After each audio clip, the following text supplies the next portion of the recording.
Oggi per la rosticceria siciliana faremo il rouleau con i wurstel mignon. Gli ingredienti sono impasto per rosticceria wurstel, strutto e semi di sesamo. La pezzatura è 25 grammi.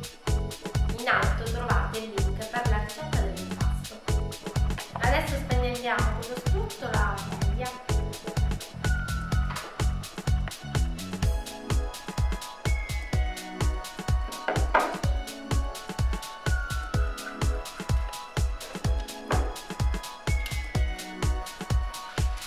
Mettiamo la carta da forno.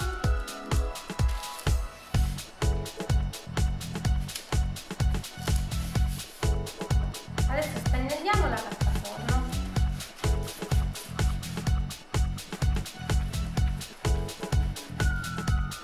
Adesso facciamo il rouleau mignon.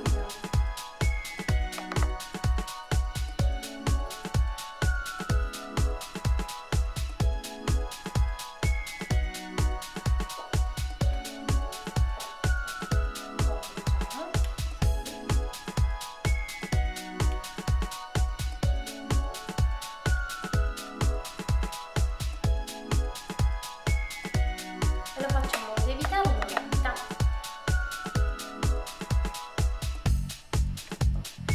Uniamo il tuorlo con il latte.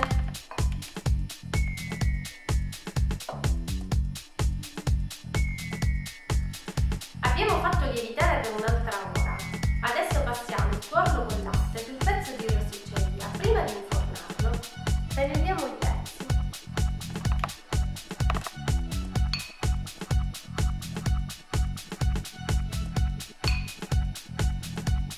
Mettiamo il sesamo, mettiamo in forno a 160 gradi per un quarto d'ora.